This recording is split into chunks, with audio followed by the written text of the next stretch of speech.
Fala pessoal, tudo bem com vocês? Bora falar do Corinthians porque tem muita coisa, hein? O clube foi condenado a pagar 45 milhões de reais pela sua dívida com Matias Rojas e pode sofrer novo transfer ban. Mas tem André Sanches participando de uma reunião com a Caixa, numa renegociação, e jogadores na balada. Chega mais, eu sou o Chico Garcia, inscreva-se no canal e vamos junto. Bom, rapaziada, as notícias não são boas e não são poucas, né? Bora falar do timão, do Corinthians, porque semana cheia é isso, né? Vai pintando tudo que é informação, mas eu, como tenho o compromisso de deixar vocês bem informados, estou aqui para falar de tudo que acontece no clube, tá? No próximo domingo, 8h30 da noite, o Corinthians recebe o Flamengo na Neoquímica Arena, líder do campeonato, saiu do lanterna para o líder. Lanterna fora de casa, perdeu. E agora vai encarar o líder em casa e precisa ganhar, né? Por tudo aquilo que a gente já conversou. Não dá para se acomodar, achar que o ano tá ganho pelo título paulista, por estar na semifinal da Copa do Brasil, que é só depois do Brasileiro, porque não adianta, né? O Corinthians está numa situação de tabela que ainda é intermediária, mas não dá para vacilar. Tem uma concorrência insana ali na parte de baixo, e eu não imagino que o Corinthians vá começar a tropeçar, mas agora tem um adversário poderoso pela frente, que vai depender também muito do que acontecer na quinta-feira no jogo contra o Estudiantes. O Flamengo venceu o primeiro jogo, né, por 2-1 no Maracanã, teve aquele erro de arbitragem e tudo mais, vai decidir na Argentina. Os caras vão fazer uma guerra lá. Então, assim, daqui a pouco um Flamengo desgastado, eliminado, classificado com a corda esticada, não sabemos. Isso pode ajudar o Corinthians. O Memphis Depay vai estar de volta, mas ele não trabalhou ainda nesta semana, então ele ainda é dúvida, pode ser que seja relacionado. Acho que a grande novidade é a volta do Guinegão, voltando de suspensão, podendo fazer um ataque com o Yuri Alberto. Acho que nisso a gente concorda, de que já reforça o time, o menino tá com uma estrela maravilhosa, e vai ser uma dupla bacana da gente ver, né? O Yuri com o Guinegão. Outras informações a respeito do time eu vou trazendo para vocês ao longo da semana, beleza? Tem outras situações acontecendo.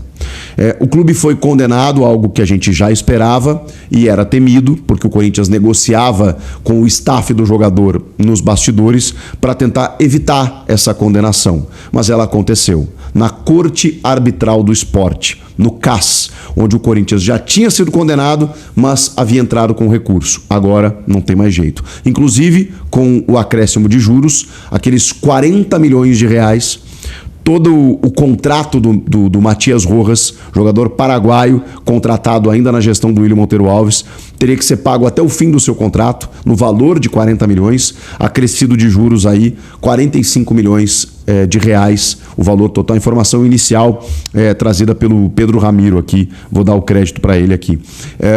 O Corinthians vai ter que pagar, e num prazo de 45 dias. Isso é o mais preocupante, porque o Corinthians já tem um transfer ban por conta da dívida com o Santos Laguna de 40 milhões de reais referente ao Félix Torres.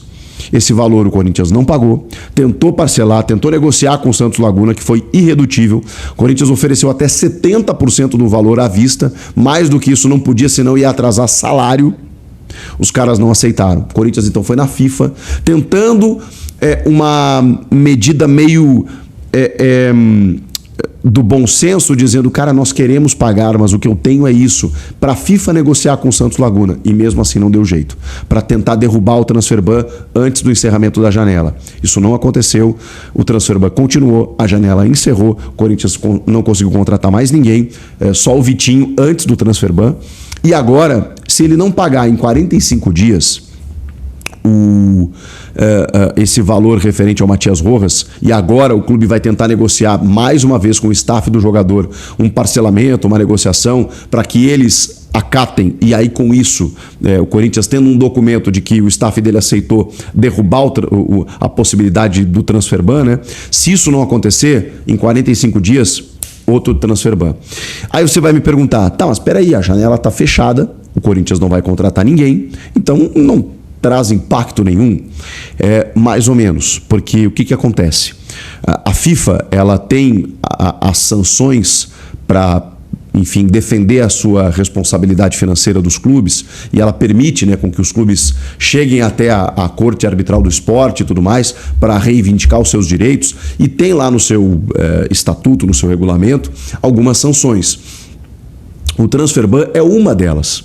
Se depois do transfer ban o clube continuar devendo, o clube continuar não pagando, o clube acumular transfer bans, isso pode gerar uma sanção ainda mais grave, que ainda é um pouco indefinida, não tem uma regra nesse sentido, mas pode acontecer da FIFA entender que o Corinthians, por exemplo, está acumulando dívidas e punições a ponto de, eu preciso dar uma nova punição para esse clube. E aí, gente, pode chegar até perda de pontos.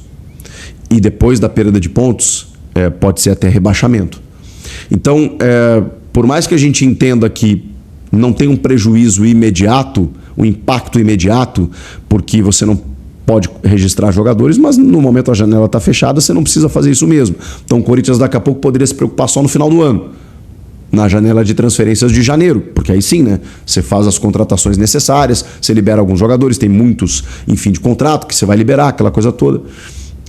Isso pode ser um prejuízo, porque aí até lá, se a FIFA entender, pode aplicar sanções mais severas ao Corinthians. Então, um pepino, gente, porque já tem 40 milhões para pagar do Félix Torres, mais 45 milhões do Matias Rojas. E tem mais 2 processos tramitando, do Garro e do Maicon, que totalizam aí cerca de, acho que mais de 20 milhões de reais nos 2. Complicado. O Corinthians vai ter que se virar para arrumar esse dinheiro. Tem provisões para receber, aí tem receitas para entrar, o dinheiro da Nike, o dinheiro do Cauê Furquim, né, os 14 milhões de reais, pouco, né, mas enfim, foi a maneira que aconteceu, né, com o Cruzeiro levando o menino, pagando a multa e tudo mais, mas são dinheiros que vão entrar, e aí com isso o Corinthians vai ter que quitar essas dívidas aí para poder respirar, para poder viver e não ter problemas maiores na FIFA. Outra informação também trazida pelo Pedro Ramiro, que está voando aí nas informações, foi de uma reunião do presidente Osmar Stabile com a Caixa Econômica Federal para tratar de uma renegociação da dívida relacionada à Neoquímica Arena. E nessa reunião estava presente André Sanches. Isso pegou muita gente de surpresa, porque assim, vamos lá. Peraí, para o mundo que eu quero descer. Nós estamos falando de uma reunião super importante para o futuro do clube, para o presente do clube, com o atual presidente do clube, que assumiu na vaga de um presidente impeachmentado, Augusto Melo, que chega depois do grupo Renovação e Transparência dominar o clube por muitos anos. Nós temos o Ministério Público pedindo a exclusão desses ex-presidentes do Conselho do Corinthians. Nós temos o André Sanches tendo o seu cartão corporativo investigado, assim como as notas fiscais emitidas pelo Duírio e os cartões de todas as gestões anteriores. Nós temos uma série de suspeitas, denúncias e investigações relacionadas a André Sanches, que é sim membro do CORE, o Conselho de Orientação. Ele é um membro vitalício do Conselho, e é justamente por isso que o Ministério Público pediu a exclusão dele. De repente, esta pessoa, está ao lado do atual presidente do clube numa negociação com a Caixa Econômica Federal. Vamos lembrar que o Andrés, quando assumiu na última passagem, disse que iria resolver o problema da Arena. Não resolveu. E agora? Essa negociação, ela visa diminuir os juros, né? A informação é de que hoje, com a taxa Selic, cerca de mais de 2%, você tem um juro de 18% ao ano da dívida com a Caixa, que hoje está avaliada em 675 milhões de reais. Eles querem que isso respeite o IPCA, que é um outro índice que tem um valor menor, seria 9% ao ano. Vamos lá, vou tentar ser o mais ponderado possível. O Andrés é um cara que participou de muitas reuniões do clube com a Caixa. tanto na primeira passagem, afinal de contas ele é o presidente idealizador e o gestor, quando então o Corinthians inaugura a Neoquímica Arena, então talvez ele tenha mais subsídios e mais informações pelos anos de gestão, acompanhando passo a passo da construção do estádio e da aquisição e da dívida, enfim. Quando ele volta, ele também tem essa missão, ele também se debruça nisso, então ele está bem informado e atualizado a respeito dessas questões. Então, talvez numa condição natural, ele fosse uma pessoa indicada para participar dessa reunião. O problema é que ele é envolto por muitas coisas, inclusive por esse dano que a dívida do estádio causa ao clube. Uma dívida que o clube não consegue resolver, muito por responsabilidade das gestões de André Sanches. Então, é no mínimo curioso. Vamos aguardar maiores desdobramentos relacionados a isso. Agora, para a gente fechar, tá uma polêmica sobre a balada dos jogadores do Corinthians. Eu não sei se foi no dia, eu não sei se foi depois, um dia depois, da derrota para o Sport, em que na festa de aniversário do influenciador John Vlogs, que eu confesso não conheço, e tá tudo bem, um abraço para ele, é mais demérito meu do que qualquer outra coisa. Eu pesquiso ali, mas realmente não sabia quem era. Os jogadores do Corinthians, alguns, né, foram flagrados nessa festa. O André Carrilho, o Rodrigo Garro, o Héctor Hernandes. Nesse caso, um jogador que não está mais nos planos, que é o Héctor Hernandes, e aí, né, não está sendo relacionado, o Corinthians quer liberar ele. Bom, não sei se gera muito impacto. Agora, o Carrilho e o Garro são caras fundamentais, que estão machucados e com lesões difíceis. O Carrilho, então, uma lesão que vai demandar mais um tempo, inclusive, para ele voltar, de joelho. O Garro, o tornozelo, agora não me lembro. O Garro tem uma lesão muscular, acho que é na panturrilha, né, de grau 2, que vai fazer também ele se afastar um tempo. E aí a gente tem um problema. Porque aí a gente está falando de, vamos lá, jogadores fazendo festa num dia ou no dia seguinte de uma derrota para o Lanterna e jogadores que estão machucados. O jogador faz aquilo que ele bem entende. E eu sou o cara que menos complico com esse tipo de coisa, tá? Porque eu acho que cada um tem a sua vida e eu tenho certeza que se o time tivesse bem, se o time tivesse ganhado no final de semana, isso nem seria notícia. Mas tudo é contexto, né? O time não ganhou. A postura dos jogadores foi inaceitável. O torcedor do Corinthians está exigindo respostas. E aí vazam imagens de dois dos principais jogadores do time, do elenco, duas lideranças técnicas, simplesmente na balada. Qual é a informação que isso passa? Ela não é legal. Os jogadores não podem ir, não podem se divertir, não podem sair. Não penso assim. Acho que todo mundo tem o direito ao lazer e também, porque ninguém é de ferro, né?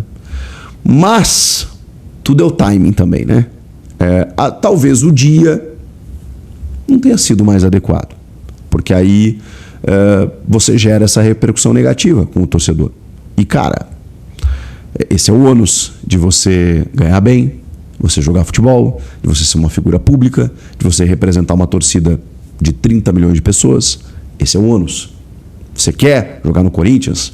Você quer ter os benefícios de jogar no Corinthians? Você vai precisar lidar com algumas questões também, que muitas vezes dizem respeito a isso. No dia que o Corinthians perder o jogo, o Corinthians não tiver uma fase legal e você estiver tratando de uma lesão, é melhor ficar em casa. E, de novo, aqui está o cara que mais defende que o jogador tenha que ter a sua liberdade, o seu lazer e que ninguém tem nada a ver com isso, ainda mais na folga. Mas a gente sabe que, ao tratar uma lesão, você precisa estar medicado, você precisa de um certo repouso, você precisa de alguns tratamentos. Eles foram liberados pelos médicos, pelos fisioterapeutas? Não sei. De novo, a imagem que passa ao torcedor, ela não é legal. Se o time estivesse fazendo gol, se eles mesmos estivessem em campo fazendo gols e estivessem na balada, acho que o torcedor não ia falar nada. Mas, cara, você precisa respeitar o campo, o que o campo está dizendo, o que o torcedor está sentindo. Então, acho que foram um pouco inteligentes. E tá aqui um admirador dos dois, tá? Gosto muito dos dois.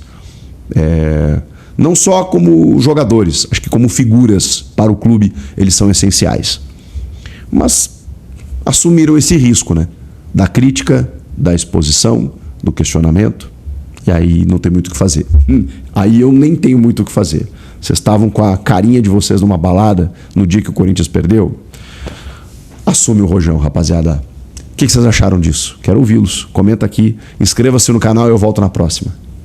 Tchau! E aí, Fia, vamos para as últimas notícias do Timão. Corinthians prepara o lançamento de terceiro uniforme para 2025-26. O Corinthians fará o lançamento do seu terceiro uniforme nesta quarta-feira, dia 24 de setembro.